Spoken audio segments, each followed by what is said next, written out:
ভাই, Serbia plastic factory demand letter আছে আপনার কাছে? কোম্পানির নামটা বলা যাবে? আমি অ্যাপ্লাই করতে চাই। আচ্ছা, ধন্যবাদ কমেন্ট করার জন্য।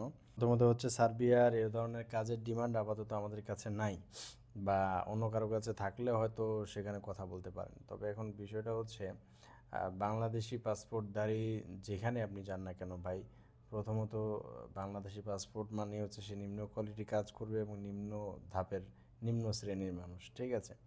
সো এরকম পরিবেশটা আমরা তৈরি করে ফেলছি সার্বিয়া বা অন্যান্য যে কোনো কান্ট্রি, পুরো বিশ্বব্যাপী আমাদের পাসপোর্ট বা আমাদের আসলে তেমন কোনো মূল্যায়ন করে না।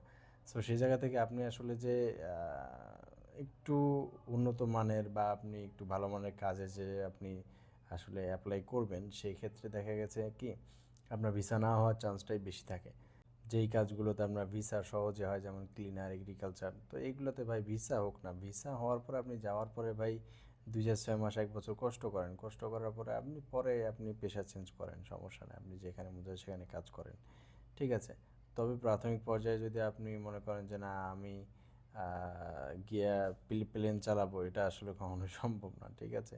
সো এই জন্য আমার পরামর্শ বা আমাদের পরামর্শ থাকবে ভাই, আপনি যেই কাজে যান না কেন আপনি আগে যান, ঠিক আছে? যাওয়ার পরে দেখা গেছে ভাই, আপনার যদি শরীরে শক্তি থাকে, আমরা পুরুষ মানুষ, ঠিক আছে, যেখানে মন চায় সেখানে নিজের অবস্থান তৈরি করে নেওয়ার মতো ক্যাপাসিটি আছে, আলহামদুলিল্লাহ। ভালো থাকবেন, আল্লাহ হাফেজ।